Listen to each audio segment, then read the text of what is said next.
मैं उस वक्त भी देश की कविताएं करता था, आज भी देश की कविताएं करता हूँ। फ़र्क इतना है कि मैं कवि सम्मेलन करता था, आजकल कम हो गए मेरे कवि सम्मेलन, क्योंकि झाड़ू का टेक लग गया तो कोई बुलाता नहीं है। अरविंद जी को जो मेरी सबसे बढ़िया कविता जो पसंद आती थी, उसकी दो लाइन ये है कि जनता ने भारत का सिंहासन जिनको भी सौंपा है, उन्हीं ने मौका पाकर उनकी पीठ पे खंजर घोंपा है। जब राजा को लगा कि टोपी ने सबको जगा दिया, साजिश रचकर फिर उसने शैतानी चाबुक चला दिया। डालो फूट और राज करो, गोरों ने ही सिखलाया था। इसी के चलते भारत माँ को नोच नोच कर खाया था। लेकिन अब काले अंग्रेजों ने इसको अपनाया है, फूट डालकर जनता में भारत का भोग लगाया है। और ना जाने कितने घावों से हर माँ का सीना छलनी है। और कुछ भी हो जाए, हमको अब ये तस्वीर बदलनी है। नमस्कार, मैं हूं गुरमेज राणा और आप देख रहे हैं नवतेज टीवी।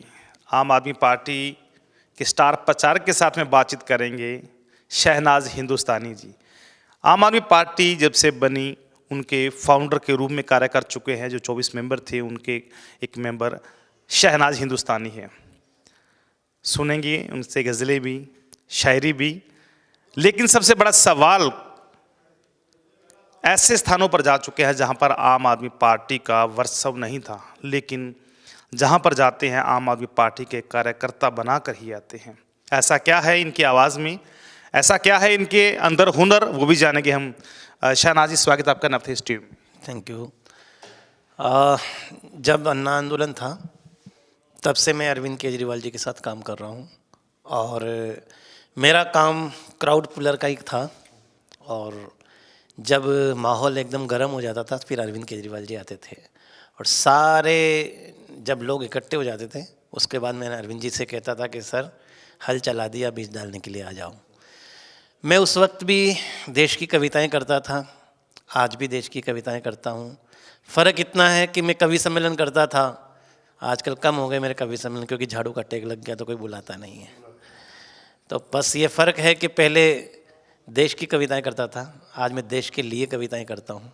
और ये अरविंद जी को जो मेरी सबसे बढ़िया कविता जो पसंद आती थी, उसमें दो लाइन ये है कि जनता ने भारत का सिंहासन जिनको भी सौंपा है, उन्हीं ने मौका पाकर उनकी पीठ पे खंजर घोंपा है।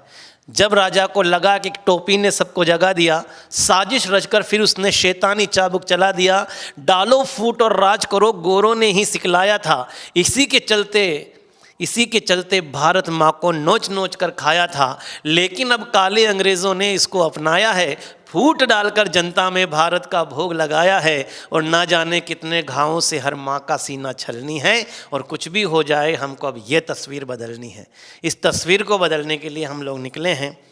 जहाँ तक दिल्ली के विकास की बात है, पंजाब के विकास की बात है। शहनाज, एक सवाल करूंगा मैं। जब आप शुरुआती दौर में कोई रैलियां होती थी, आपको पहले स्टेज पे बुलाया जाता था, चंद लोग होते हैं, अक्सर लोग लेट आते हैं रैलियों में, तो कैसा महसूस होता था? क्या मन में आता था कि भाई इतने तो लोग नहीं हैं, कैसे जुटा पाऊंगा, कैसे एक भीड़ दिखा पाऊंगा? क्योंकि आपको भीड़ दिखाने के लिए बुलाया जाता था। नहीं, मुझे अपने आप पे इतना कॉन्फिडेंस था, अरविंद जी को भी अपने आप के, उनको मुझ पे, मेरे से ज़्यादा अरविंद जी को कॉन्फिडेंस था कि शहनाज को भेज दो, फिर काम हो जाएगा। और मैं चला जाता था। एक बार का वाकया है कि एकदम तूफ़ान सा आ गया था, फरवरी का मौसम था और पटेल नगर का प्रोग्राम था। वहाँ पर 50 लोग थे। अब अरविंद जी को आना था और तूफ़ान सा। कौन से सन की बात है? ये है 2012 के आसपास की 2012 में। तो मैं गया, बोलने लगा, बोलते बोलते बोलते बोलते बोलते उस दिन मुझे 1-1.5 घंटे से ज़्यादा बोलना पड़ा। लगभग 2.5 घंटा में बोला, कंटिन्यू बोला 2.5 घंटे, और सारी कविताएं वगैरह सब कुछ करा। मैंने देखा कि बोलते बोलते बोलते 50 से एकदम 2,500 लोग वहाँ इकट्ठे हो चुके थे। और फिर अरविंद जी आए। अरविंद जी ने कहा कि मज़ा आ गया। और एक दफ़े की ये बात है कि अरविंद केजरीवाल जी ने कहा है कि शहनाज, तुम कल कहाँ हो? मैं कि सर, दिल्ली हूँ। अरे यार, वो नरेला का एक प्रोग्राम कर लोगे क्या? मैंने कि सर, कर लूँगा। फिर ठीक है। एक्चुअली क्या यार कि मेरी एक प्रेस कॉन्फ्रेंस है और मैंने वहाँ अलग कर दिए प्रोग्राम में जाने की। ना करेंगे तो गांव के लोग नाराज़ हो जाएंगे, तो तुम चले जाओ। मैं कि चला जाऊँगा सर, थोड़ा लेट हो जाऊँगा मैं। ठीक। तो वो 1 घंटा नहीं, कम से कम 3.5 घंटे लेट हुए थे। और 3.5 घंटे तक मैंने जनता को वह बांधे रखा था। 25,000 की जनता थी और ज़बरदस्त। थक नहीं जाते थे? नहीं, देश के लिए करते हैं, जुनून के साथ काम करते हैं, और जब भी करते हैं तो भगत सिंह को अपने अंतर रख करके काम करता हूँ। भगत सिंह पे मेरी स्पेशल एक कविता पूरे विश्व में फेमस है। वो भी सुनेंगे। शहनाज जी, एक सवाल और, आम आदमी पार्टी से 2012 से जुड़े हुए हो, जब से ये पार्टी पहले की बनी हुई तब से आप फाउंडर भी रह चुके हो, तो क्या लगता नहीं आपके मन में कभी एक स्टार प्रचारक से हटकर ज़रा मैं भी नेता बनूं, मैं भी मुख्यमंत्री बनूं किसी राज्य का, या कोई अच्छा नेता, जैसे ऐसा कुछ मन में कभी आया? ऐसा कभी भी मन में नहीं आया, और इसीलिए मन में नहीं आया क्योंकि इसके लिए मैंने शुरू में ही वो पंक्तियाँ गढ़ दी थी कि वक्त आ गया है जो भी पास है वो वार दो, और देश को बचाना है तो इच्छाओं को मार दो, क्योंकि फिर ना ऐसा क्रांति दूत इस धरा पे आएगा, माँ बहन की असमतें कोई बचा ना पाएगा, हो सके तो कर्ज अब के इस देश का उतार दो, और देश को बचाना है तो इच्छाओं को मार दो। मैंने वो सब चीज़ें अपनी मार करके आगे बढ़ा हूँ। आज मैं अपनी केकड़ी विधानसभा है मेरी, वहाँ से भी कह रहे हैं, हमारे सह प्रभारी जी भी कह रहे हैं, पार्टी भी कह रही है कि चुनाव लड़िए वहाँ से। मैंने कहा कि अभी तो रहने दो, अभी तो मैं सबको लड़वा देता हूँ, फिर कभी देखा जाएगा। फिर भी अगर पार्टी नहीं मानेगी तो हम कोशिश करेंगे। लेकिन एक चीज़ आपके चैनल के माध्यम से इतना सा कहना चाहता हूँ कि बीजेपी कांग्रेस के लोग जब भी मार्केट में जाते हैं तो जनता से मैं कहता हूँ कि उनसे सवाल ज़रूर करो कि केजरीवाल के जैसे स्कूल, केजरीवाल जी के जैसे मोहल्ला क्लिनिक, केजरीवाल जी की जैसी शिक्षा, केजरीवाल जी के जैसा इंफ्रास्ट्रक्चर, ये सारा करके दिखाओगे। किसी के पास कोई जवाब नहीं होता है। वो जवाब क्यों नहीं होता है? क्योंकि मेहनत का फल है, भ्रष्टों की किताब नहीं है, मासूमों की दुआओं का हिसाब नहीं है। और दिल्ली में केजरीवाल ने वो काम कर दिया, दिल्ली के शिक्षा मंत्री ने वो काम कर दिया जिसका किसी के पास में जवाब नहीं है। हालत में राजस्थान की सबको बताता हूँ, तकलीफ़ जो आप भोगते हैं मैं वो सुनाता हूँ। सरकारी हैं स्कूल जिसमें 80 बच्चे हैं, पंखे हैं 5 जिसमें 3 यूं ही लटके हैं, है बोझ भारी फीस का माँ बाप के सर पे, उफ तक न करते बच्चों के नुकसान के डर से। आज़ादी के दीवानों का ये ख्वाब नहीं है जिसका किसी के पास में जवाब नहीं है। बारिश में पानी, दिल्ली में आज से 8 साल 10 साल पहले जो हालात थी कि बारिश में पानी कमरों से टपकता रहता था, करता भी क्या, गरीब का बच्चा जो पढ़ता था, जिनको कमाई फ्लाईओवरों में दिखती थी, फिर कैसे नज़रें सरकारी स्कूल पे टिकती। अरविंद केजरीवाल जी कहते हैं कि फ्लाईओवर हम भी बनाते हैं और फ्लाईओवर ये दूसरी सरकारें भी बनाती है। फ़र्क ये है हमारी सोच में कि हम 3 फ्लाईओवर कम बना लेंगे, पर हम राजस्थान से 3 बच्चे इंजीनियर ज़्यादा पैदा करना चाहते हैं। ये सोच इसलिए कह रहे हैं कि जिनको कमाई फ्लाईओवरों में दिखती थी, फिर कैसे नज़रें सरकारी स्कूल पर टिकती। ऐसे में अपने शिक्षा मंत्री की नज़र पड़ी, ऐसे में मनीष सिसोदिया जी की नज़र पड़ी। सरकारी स्कूलों की तो काया पलट गई और शिक्षा में दिल्ली जैसा इनकलाब नहीं है जिसका किसी के पास में जवाब नहीं है। शिक्षा मंत्री तो अंदर है फिर आपके? शिक्षा मंत्री जी अंदर इसीलिए तो अब जो अच्छा काम करता है ना, मोदी जी उसको अंदर कर देते हैं। संजय सिंह भी अंदर है। हाँ, संजय सिंह जी दहाड़ रहे हैं संसद के अंदर, उनकी बिल्कुल पूरी पोल खोल रहे हैं, हिंडनबर्ग की रिपोर्ट खोल रहे हैं, सबके ऊपर वो जवाब नहीं दे पा रहे हैं, इसलिए उनको अंदर डाल रहे हैं। लेकिन क्या होगा, अंदर डाल रहे हैं तो एक चीज़ याद रखना, एक नहीं चाहे सो संजय गिरफ्तार करो, क्या करोगे सारे संजय सिंह बन जाएंगे। उस दिन क्या होगा मोदी जी जब बीजेपी के लोग इस क्रांति के गीत गुनगुनाएंगे। याद रखो आपकी जेलें भी छोटी पड़ेंगी जब बन के भगत हम जेलों को सजाएंगे। और मोदी जी तुम्हारी बंदूकों में गोलियां नहीं हैं, उससे ज्यादा हम सीने लेके आएंगे।